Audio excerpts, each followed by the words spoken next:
Welcome to the Allegrativity Powercast with Allegra Sinclair. Get ready to punch fear in the throat, show up, and tell your story. Allegra Sinclair is here to help you become the powerful woman you are meant to be. It's finally time to get unstuck and reveal how fabulous you are. And it's time for your host, Allegra Sinclair. Hey, this is Allegra Sinclair. Welcome to this week's episode of the Allegrativity Powercast. Today, we're talking about one of my favorite subjects. It is reframing negative situations. We talk about this a lot, but not a lot of people know how to do it. So today we're going to break it down. And I have a resource for you at the end.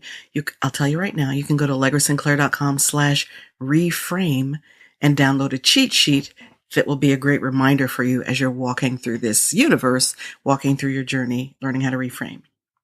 So I've been talking on the blog recently about self-talk. What on earth is that? It's the inner soundtrack of your mind. Now, unfortunately, a majority of people have a negative self-talk track that plays over and over in their head, right? That mean, I'm going to rename my confidence assassin Wilhemina because it's easier to say than confidence assassin. So Wilhemina has easy access to me. She's all up in my head. She knows all my secrets and she knows which buttons to push. So it's easy for her to access that cassette. Remember cassettes? It's easy for her to access the cassette of all the things I don't want to remember or the things that are lies about me and play it over and over in my head. Now, what's fascinating about Wilhemina is most of what she says to me, I would never dream of saying to anyone else, nor would I allow other people to talk to me that way. But Wilhemina constantly needs to be put in check as far as my self-talk goes. So I'm going to give you 7 situations and we're going to see how negative self-talk perpetuates itself and how we can reframe these negative situations in a more positive way. So for example, situation number 1, it's the middle of the afternoon, your mind is moving slower and slower and you're finding it hard to focus. Now, your negative self-talk might say, ugh, here come my afternoon blahs. I'm not going to get anything done now. I'm useless after lunch. But positive self-talk might say, okay, I feel the afternoon drowsy's coming on. Time to take a break and clear my head. So how different do those two things feel? The first one feels defeated. I'm completely in victim mode and I feel powerless to do anything about it. But the second one, which is just a shift of a couple of words, feels much more powerful. And I already have a plan built in. Situation number 2. A client emails you with corrections for a project that you just finished and turned in the day before. Now, your negative self-talk might say, ugh, she must think I'm an idiot. I can't believe she sent this to me at the last minute. She always does this. But your positive self-talk might say, I can fix these things and get them back to her in no time. Again, are you feeling the shift in the energy between the two types of responses? So situation number 3, you realize you forgot to put your clothes in the dryer last night. Now, I'm not trying to put all my business in the street, but I'm just going to say that I know someone intimately who did this recently. Forgot to put the clothes in the dryer. I was feeling pretty proud of myself for having put them in the washer, but I forgot to put them in the dryer. So my negative self-talk, here comes Wilhemina. Oh, what is wrong with me? Why can't I do anything right? Now I have nothing to wear. But my positive self-talk would say, oh, well, now I have an excuse to wear a really nice dress to run my errands. Or, okay, well, now I have an excuse to put on something that I haven't put in a while and see how I like that. Fall in love with something else in my closet all over again. See, the magical thing about reframing is 2 parts. 1, it is completely in your control. So when our emotions are swirling and our negative self-talk is gaining strength, what's really going on is that we're feeling like we don't have options. And that sucks. That's the technical term. Not having options sucks. But if we just take a moment and reframe, then we feel more powerful. Because reframing is just choosing to look at the situation differently. You don't have to go to a class. You don't have to call anybody. You don't have to post it on Twitter and see what people say. You can all on your own choose to look at every situation differently. Okay, situation number 4. Your mother gives you a backhanded compliment on your new hairdo with her usual criticism chaser.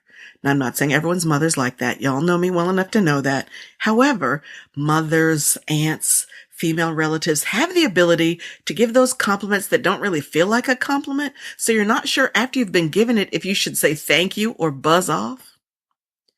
So, your mom gives you this backhanded compliment. Your negative self-talk says, nothing is ever good enough for her. I'm such a disappointment. Why do I even bother? But your positive self-talk says, okay, as usual, mom isn't happy. Oh well, I like it. I did it for me, and I'm the voice that matters.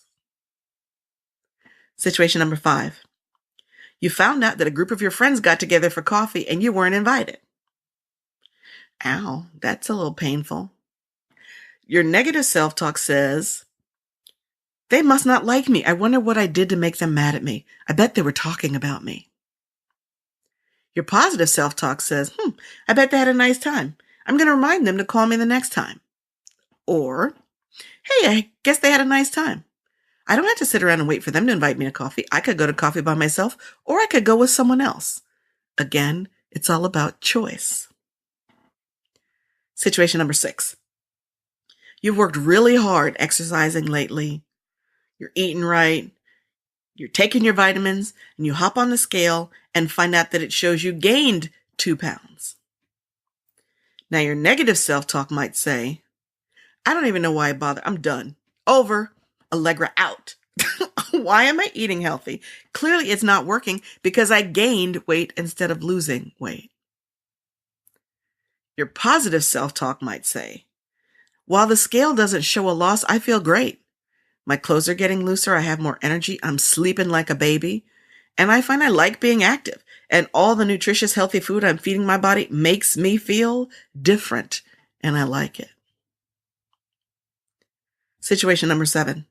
You spent hours, days, lots of time and energy creating and putting together a new product for your clients, a new service for your audience. You launched and it was a flop. You only sold 1. Okay, Wilhemina says, I knew it. I suck at business. I'm a failure at this. Nothing I do is working. I might as well throw in the towel and go look for other work. Your positive self-talk says, okay, I put a product together and I released it. Yay for me, I got it done. I stepped out of my comfort zone and I did something. So what if only 1 person bought it so far? That just means I need to market it more and maybe get some people to help me promote it. So in these 7 quick examples, we've looked at how you can take your negative self-talk, which may be your knee-jerk reaction. It may be your reflex. If you spend a long time focusing on negative self-talk, guess what? It's really easy to do. Whatever muscle you work out, you use it more frequently because it feels natural. It comes quickly. You don't even realize that you're doing it. In the 7 examples, in each case, I just want to ask you, did the negative self-talk make you feel better? Did it make you feel worse? Did it make you feel down on yourself? Did it damage your self-esteem? I bet it did, because that's what happens. Negativity breeds negativity. But when you look at the positive self-talk for these situations, didn't it make you feel more empowered, happy, and better about yourself? See, there's the magic. There's the unicorn. That's the whole point. It is critical to our health, our sanity, our weight. You know how I think talking negative to yourself makes you heavier.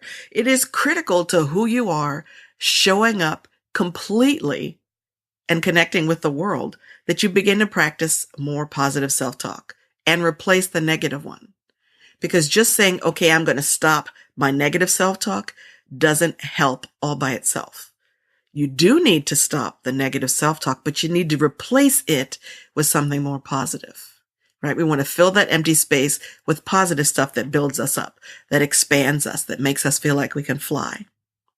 Now, I'm not saying this is easy to do, but every time you catch yourself doing that whole negative self-talk thing and stop and switch to a positive one, it will get easier and easier.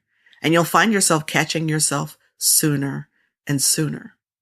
This isn't a race, this whole journey to punching fear in the throat and showing up and, yes, telling your story. It's not a race. You go at your own pace and you go in your own time in a way that's authentic to you. So reframing situations, which is you making the decision to choose at what other people might think is a negative situation differently and more positively, will absolutely impact your life. So to get the cheat sheet that goes along with today's podcast, visit allegrasinclair.com/reframe, R-E, F as in Frank, R-A-M-E. Thanks so much for listening. I'll catch you next time. Now you've been given permission to be more powerful and influence more people.